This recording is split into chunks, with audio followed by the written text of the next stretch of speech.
The chicken-powered nuclear landmine. That'll get their attention.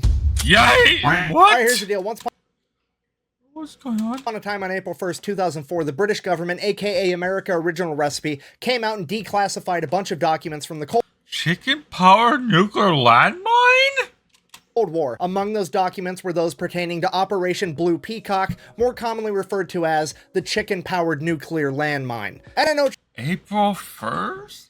It must be a joke. you're thinking April 1st is April Fool's Day. Clearly, this was an April Fool's joke. Right? Wrong. So wrong, in fact, that the head of the National Archives had to come out like a week later and release another statement saying, and I quote, "The civil service does not do jokes." Which is honestly... Oh yeah, because they're part of the government. There's no point of doing jokes. It'd be pretty bad. probably the most British thing I've heard in my entire life, to come out on April Fool's Day with a straight face and not as an April Fool's joke, saying, hey guys, we spent a bunch of your tax money making a chicken-powered nuclear landmine. Also, we're just gonna pepper in at the end that we're called the civil service, which literally means to be polite, because there's nothing more polite Yeah, I wonder how this thing worked. than trying to make a bunch of extra crispy communists with a fucking nuclear landmine. It's so much You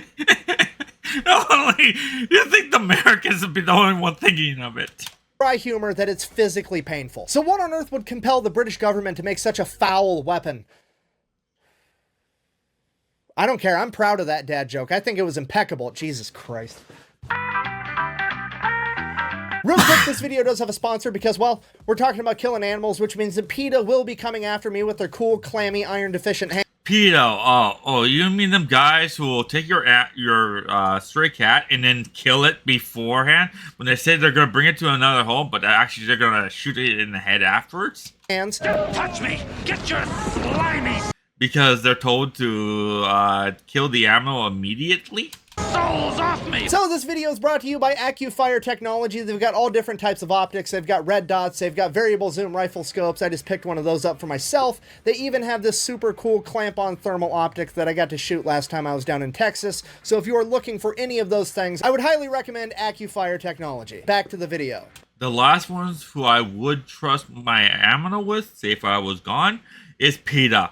I would trust the Humane Society or my best friend or a family member with my cat before I would trust PETA in a 1,000-mile radius. Anyways, it's all because it was the Cold War in the 1950s. Germany was still split in two. The wall was still up. The Iron Curtain was still drawn. There was East and West, hungry and fed, you know, the whole shtick. So naturally, Great Britain, just like the US, was coming up with all kinds of ridiculous strategies on how to stop Soviet expansion, should it come to that. And one of the ideas they had was to have a nuclear minefield. And for a nuclear minefield, you need nuclear mines. So they took apart one of What? their nuclear bombs, stuck it in a mine, bada bing, bada boom, you have the nuclear landmine. This thing was going to be buried 35 feet deep all along the border, and it was going to generate a 10 kiloton explosion that would blow a 640 foot in diameter crater where each landmine was. Basically, Great Britain was going to blow up anybody anywhere remote And cause nuclear radiation poisoning and making places unable to be fit for humans? remotely near it, and then they were going to have a radioactive moat between them and communism. Now, because the landmines were going to be 35 feet underground, the only way they knew how to reliably detonate them was going to be to use a timer. So they were going to have these 35-foot holes pre-dug, they were going to have the landmines there and ready, and then whenever the Soviets were advancing, they would set the landmines to explode in a week, throw them in the hole, bury them, and retreat, and then the Soviets would take over that area, and 1 week later, they'd get blown up. However, the problem with that was 35 feet below ground was too cold and too wet, and it was going to cause the electronics to prematurely detonate the warhead unpredictably. So the clock idea was out, so what do? You got to keep it warm, you got to keep it airtight, and you got to have it on some kind of timer. Clearly, the only thing that we can do is depressurize this landmine inside of a fucking capsule, and then inside of that capsule, we're going to put some chickens with enough food, water, and air to survive for a week. That way, when the chickens die inside the landmine from dehydration, starvation, and suffocation, their body heat is going to dissipate, the landmine's going to get cold, and then it's going to blow up. Fucking... So basically making nuclear-powered crispy chicken.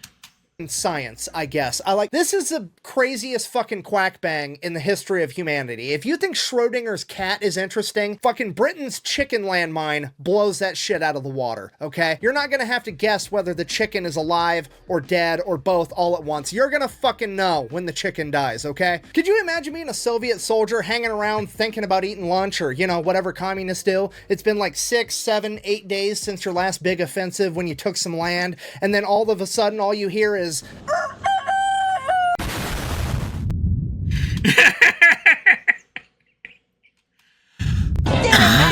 saved the city! I would pay so much money to have been in the meeting when somebody suggested using chickens to keep underground nuclear landmines warm. Like, what was the logic that went into that? Like, I mean, fuck it, they keep... I don't know what logic went into it.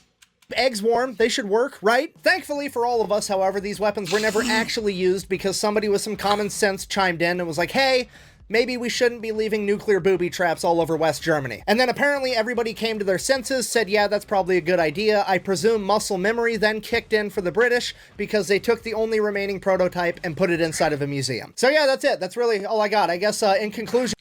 Yeah, that would have been devastation. Let's say we had to farm the land after the nuclear bomb hit. We would not be able to farm land. And now we look at this current war going on right now, and there's really not that much to worry about. Even at that time, it probably would not have lasted terribly long till the United States would have cleaned it up. Even death tastes like chicken. Thank you for watching. Best way to support the channel is go buy some merch at thefatelectrician.com. Quack bang out. Like and subscribe. And yes, I do a bunch of these, and his video will be in the description below. Bye for now.